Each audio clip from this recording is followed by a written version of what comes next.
everybody, welcome from Australia. My name is Chrissy and today I'm going to be giving you a prediction reading for the 15th of March.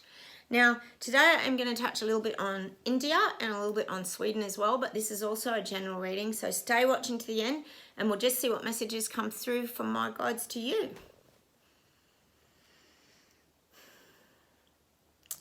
Firstly, I get Sweden, right? So Sweden to me is a very divided place. There's a lot of dulled down energy. They're showing me like a crater, and inside that crater is a lot of people who are very downtrodden. Now, I feel like these people in Sweden haven't got any fight left in them. Now, of course, we get the people who just go with the status quo and they comply and that's fine. But around the edges of this crater on the land is the freedom fighters, the light workers, the people who are trying to make change. Now, what they're trying to say to me is that you guys are too spread out. So it's like you're just too isolated around these people who are dulled down. Now, these people who are dulled down don't have the energy and strength to sort of fight back. They're desensitized to it all, basically. They just really don't care anymore.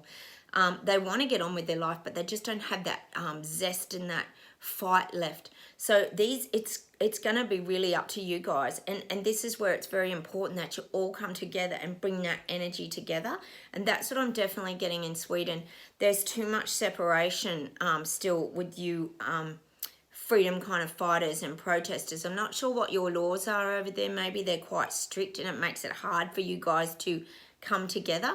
But even if you could sort of start to communicate more, touch base with each other, because it's that energy that can make the changes.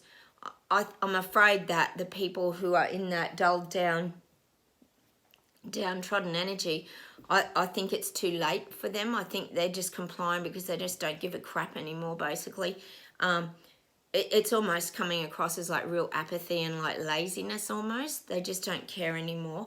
So if you're one of these people in Sweden that really does care and you're very passionate about getting your life back, try and touch base with like kind and get your strength up by staying grouped. It's very, very important, and I'm getting that definitely for Sweden. There's almost like it's like a loss of income. That's kind of what I'm getting for Sweden. It's like the wages are going to drop. There's huge financial burdens now. People are feeling overwhelmed, and I feel like that's what I'm getting in this center part of the crater, that the downtrodden and the exhausted are. I feel like the cost of living in Sweden must be going through the roof, because I feel like there's a lot of people really struggling now and they kind of just don't care, and that's why they don't have that fight left in them anymore. That's something that I'm definitely getting for Sweden. There's big financial dramas that are starting to happen, and it's causing people to just switch off. They're just past caring. But the freedom fighters and the light workers, they're still like hovering around. And you guys are quite stable because you're on the level ground. So you're actually quite stable in the way that you're feeling in your decisions. But these people who are downtrodden and that, they just don't want to know. They've just got the blinkers on and they're just looking forward and they're like, God, what's next? What's next? And they don't want to see all of this that you guys are probably seeing out there, because they just cannot get their head around it. They're just not in that good mental space or good framework. And some just, as we know, that small percentage that just can't see anything other than the directions that they're being told how to put one foot in front of the other by their government. And that's what I'm getting for Sweden. Sweden's very lost at the moment. It's got really, really bad balance. Your vibrational balance is really bad. There's that really downtrodden energy, and then there's the energy of people trying to bring it up, but that's exhausting as well. So I'm kind of getting this feeling of like pushing something up. It's like when you're pushing up an old window or something and then it slides back down. So that's the energy I'm getting in Sweden. There's this pushing up, trying to lift people up, but then their energy drags you down because they're so exhausted and downtrodden. So I do feel a lot of that conflict for you in Sweden. I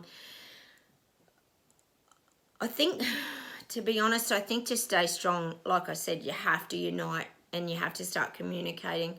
with people who share your viewpoints, because that's the only way you start to understand the way that you can kind of navigate living in a country like Sweden. It's quite challenging at the moment. It's not easy when you're very divided. There's a lot of hurt, a lot of anger. And I feel in Sweden there's just no zest for life anymore. People had so much zest and joy, and it was a great place to be. And I feel like that's what's happened. That underlying zest for life in Sweden has died. It has gone. And that is what is scaring people and putting that fear in people, is that their life doesn't feel the same anymore. It doesn't mean it'll stay like that forever, so you also have to stay positive and do the things you've got to do to keep yourself strong. But yeah, I'm definitely getting that for Sweden. That zest for life is just gone.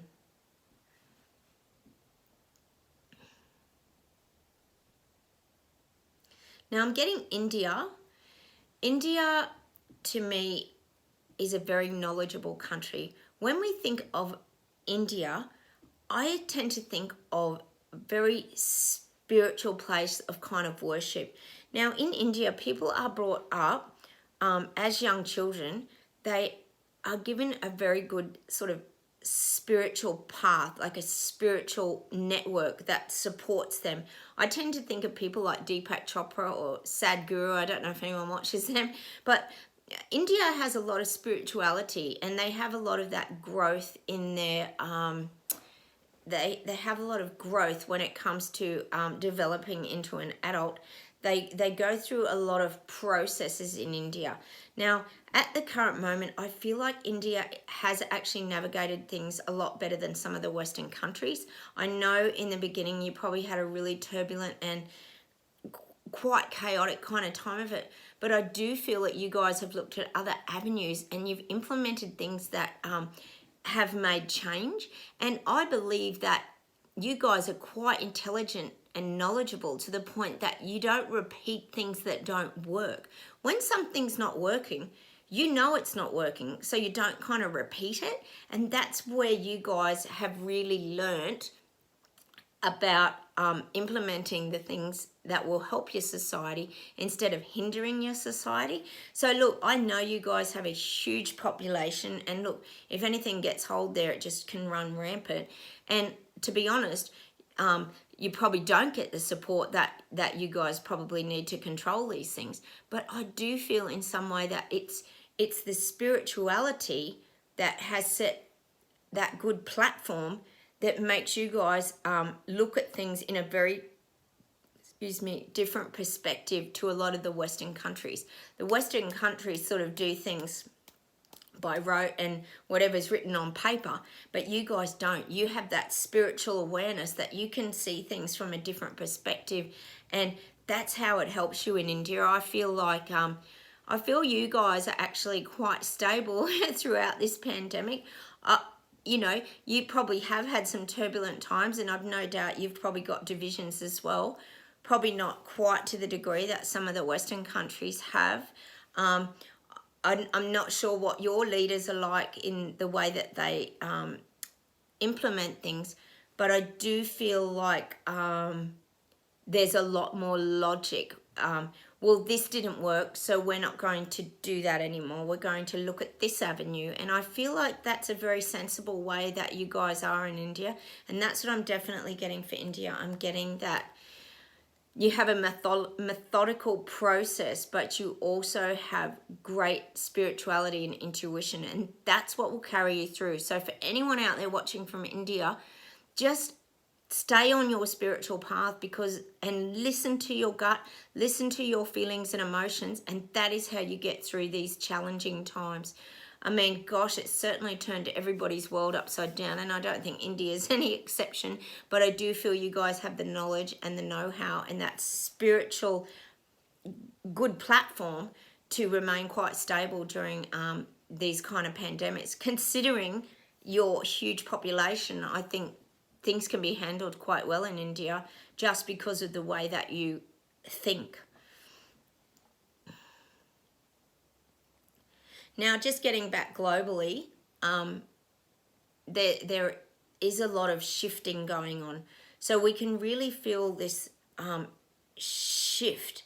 So it's almost showing me like a wave coming over and then rolling back on itself.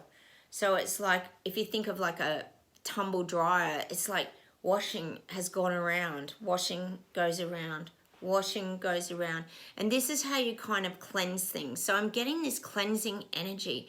So I feel like we're all going into a more cleansing phase. So to me, like globally, it feels like there's a lot of this washing out of the old garbage. So all this silly nonsense and rubbish, and I think we all know what we're talking about there, that has been going on is starting to be washed away. And if you think of clothing, you can shake it in the water and wash it out, and then you wring it out, and then if you put it in the dryer, it takes all the fluff off, and you can pretty much get things out of that dryer, and it's all fresh and it smells clean. Well, this is what I'm kind of getting. People are wanting to get rid of a lot of this old garbage junk that we have been having to deal with for 2 years, that has been like just toxic energy. And this is why it's showing me that kind of rolling effect where it's going around and it's going around, but it's only showing me like half a turn. So it's kind of going around and then it's slipping away like the wave where it's all turbulent and then it just settles. And that's kind of what they're showing me. So I feel we're going to go through this for quite a few months. I feel like this year's even going to be like this, where we're kind of going around. But this is the cleansing. And I think I talked about that before. This is the soul breakdowns. People have had to go through their soul breakdowns to cleanse their body of the old feelings and emotions. And that's why I talk about the Great Awakening, because people need to wake up to who they really are. We're not the events that have happened to us in our past or in our childhood, or the people that have hurt us and how we've felt betrayed. Or that's not who we are. Who we are is who we came to this earth. We were born as a baby. Ta-da! And that's who we are. And that's our personality. And along the way, we can lose that. And I really believe that these soul breakdowns are for that reason. And that's why we're getting this cleansing. It's like a cleansing of the body, of the mind, of the soul, of the spirit, and all these things. And that's what's starting to calm down and subside. I think we all knew, like last year, was it 2021? Oh my God, there was so much anger when the divide happened. The anger that rose in people and their pain bodies, and people were vicious and attacking people and treating people terribly. This was huge, and this was global. This was very global. This wasn't just in one country. So these are the things now that are starting to subside. They've gone around and around, and now they're starting to settle. Things are starting to settle. If you think of something like rocking, it just starts to slow down, and then eventually, as things go from side to side, they just start to settle gently in the middle. And that's the image they're getting me. Things are starting to calm.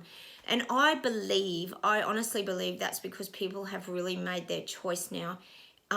There was a lot of crossing over of energies with all the hostility, but I feel like now people are on their path, and that is something that they chose, and that's their free will, I guess, but that's also people's right to choose the direction they want to take. And there's really not a lot we can do about it, because they have to wake up, like I said, at their own pace. So we have to know that energy is definitely slowing down, and things will start to become more soothing. I'm not saying that that's the end of the reset, or that the digital things aren't coming, because I really believe that they are. And as for the reset, I really believe that they're still trying to push that agenda. I believe this is just a calm period. But I feel like because we've made our strong choices now, and people know the direction that they want to go, it's taken a lot of that pressure off, because when you're being forced and mandated, and you have to remove yourself from it, because if it's not the path that you choose, then you have to choose another path. And that's why it's become clear now. And that's why things are starting to settle. Because when you make that strong decision, that's what settles down your anxiety, your fears. Yes, we know things can happen again. And gosh, we know that's a high probability. But if you've really chosen your path, or whether you're going to stay getting jabbed and getting boosted, that's fine too. These are clear choices, and that's what's starting to calm the energy, because you haven't got this resistance and people coming together in hostility and anger. We're all learning to accept each other's decision and just stay on our own paths, and that's why it's all starting to settle and calm down. Now they're showing me planes. Whew. Flying is going to get harder and harder and harder. Now, this is definitely around vaccine passports, for sure.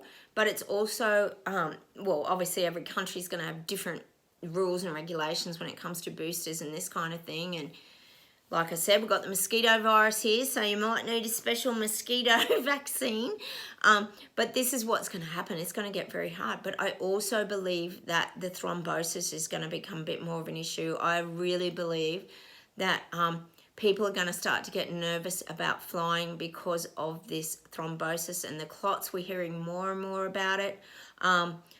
Gosh, I think it is becoming a really obvious issue. Some people aren't connecting the dots still, but to me there's enough going on around the globe that you can kind of question a lot of these things. So I feel like that's going to be a big issue too when it comes to flying. Obviously it's already happened to some pilots. They've had issues with these things, I know, around the globe. So this is a common problem that's going to start coming out more and more, especially if people are starting to get boosted more and more. These things are going to start to show up. Someone was telling me actually the other day that Hailey Bieber, Justin Bieber's wife, had a blood clot in her brain or something a while ago. And it's like, oh my goodness, how's all this happening? I know that can happen, but there seems to be a lot of it going on, and they're young people that really the viruses don't even affect. So to be getting jabbed it's just unnecessary to do that to young children, and I don't understand it at all. So this is what I'm getting. I'm definitely getting the planes. The flying's going to be a big issue. People thought their freedom was back and they could fly all over the world and be easy peasy. Wrong. It's not going to happen. And this is how they get control again. They can control who flies where, who goes into what country. Have you earned that? No, you haven't earned that. Credit scoring again. So flying's going to become, wow, man, you got to earn some points to go flying. So that's what I'm definitely getting with the flying. I'm getting like crypto's like the it word. It's starting to get annoying actually. People are using crypto like it's just this savvy word that's going to become the norm, which it probably will. But you know, cryptocurrency and the thing is, I think what they're saying is that young ones actually like it. Young ones are comfortable with the digital platforms. My son said to me the other day, Mum, I don't care about the digital world. I'm used to it. I like it. All my license and everything's on digital.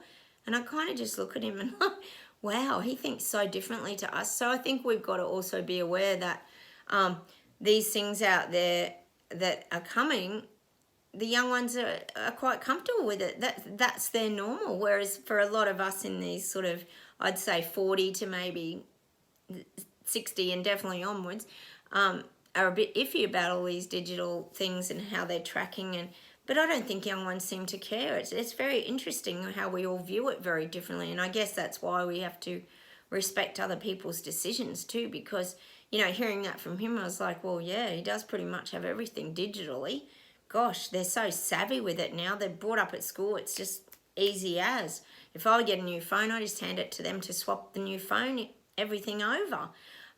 So that's kind of what I'm getting. Like crypto is just this it word that people are just throwing around now. It's not a big deal to a lot of people. It probably sends a bit of fear into sort of my generation and upwards, because we are just a bit overwhelmed. Like, why are there so many changes just happening all at the same time? That's very hard to get your head around when you've lived a fairly simple life, and that's why you've kind of got to make those choices now, I guess. But cryptocurrency is kind of like an it word. It's like it's just bizarre. It keeps like popping up everywhere now. So it's like they're almost desensitizing us. So when it does all start happening, it just becomes normal, because you do see it popping up everywhere, don't you now?